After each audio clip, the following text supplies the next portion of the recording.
Have you ever felt that asking for help makes you weak? That if you don't handle everything on your own, you'll somehow fail? Many of us carry this belief, but the truth is, this stubbornness can be the very thing that blocks us from reaching our dreams. Sometimes the greatest strength lies not in carrying every burden alone, but in allowing others to walk with us. This is the story of David, a young man who worked harder than anyone but learned that real success often begins with the courage to ask for help. In a quiet little village surrounded by green fields and rocky roads, David, just 23, worked as a carpenter. He had inherited his father's skills and his father's small, crumbling shop. The roof leaked, the walls cracked, and every day was a battle. He made chairs, repaired tables, bargained with customers who rarely paid him what his work deserved, and somehow scraped enough to buy bread, soup, and firewood for the winter. But David dreamed of more. At night, sitting by the tiny window of his shop, he would look out at the distant hills and whisper to himself, "One day, I'll have a furniture store so big that people will come from far and wide just to buy my work." Yet reality was merciless. Each time he tried to save, something took it away. A broken tool, his mother's medical bills, the endless repairs on his collapsing shop. The villagers often mocked him. "You can't even afford good wood," one farmer sneered, "and you dream of owning a big store?"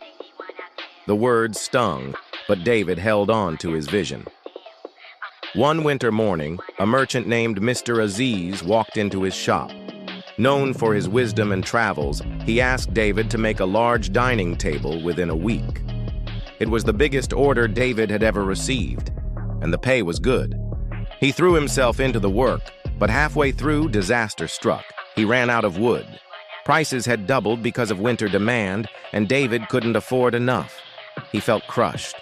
He considered selling his shop, even giving up on his dream altogether. But that night, as he sat alone staring at the few coins left on the table, his mother's words echoed in his heart. "Every big thing starts with a small step. Don't be afraid to begin no matter how hard it feels." The next day, with courage in his chest and desperation in his pockets, David went to the city. Carrying a few small folding chairs he had made, he set up a stall in the crowded market. At first, people walked past him without a glance. But around noon, a wealthy lady stopped, admired his craftsmanship, and bought every chair. With that money, David returned to the village, purchased the wood, and finished the dining table on time. Mr. Aziz was delighted. "You are talented, young man," he said warmly. "Never let go of your dream." Word of David's skill began to spread. Soon, small orders turned into larger ones. And then came his biggest challenge yet. A businessman from the city requested 10 large dining tables in just 1 month, promising a payment that could change David's life. It was the opportunity he had been waiting for, but it felt impossible. His tiny shop, his tired body, and his limited money, none of it seemed enough. Still, David said yes. Determined, he sold his most precious possession, his late father's gold watch. Tears filled his eyes as he handed it to the jeweler. But he knew sometimes sacrifices were necessary for dreams to grow.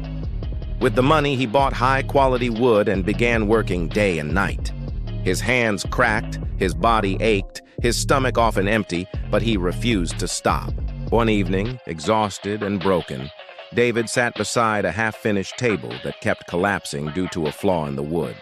His mother entered quietly and saw him hunched over, defeated. She placed her hand on his shoulder and whispered, "Son, your patience and your strength already prove your worth. But if your health breaks down, all this success will mean nothing." Through tears, David said, "I just want to show that I can do this, that we can leave this poverty behind." She looked into his weary eyes and said softly, "You don't need to do it alone. Asking for help doesn't make you weak. It makes you wise. If you share your burden, people will not laugh. They will stand by you. That's what community is for." Her words sank deep into his heart. The next morning, for the first time, David asked the villagers for help. To his surprise, they came eagerly. Friends, neighbors, even those who once mocked him. Everyone offered their hands. Together, they worked side by side, sanding, lifting, and finishing the tables. When the businessman returned, he was astonished by the quality and punctuality. True to his word, he paid David generously. With that money, David expanded his shop, bought new tools, and even hired young men from the village. His dream, once mocked, began to take shape. But beyond the money and success, David gained something greater, the wisdom that strength isn't just about carrying the world on your shoulders. True strength is knowing when to reach out, when to let others walk with you, and when to turn I into we. So remember this: chasing your dreams alone may get you far, but chasing them together will take you farther. Asking for help doesn't mean you failed. It means you're ready to succeed.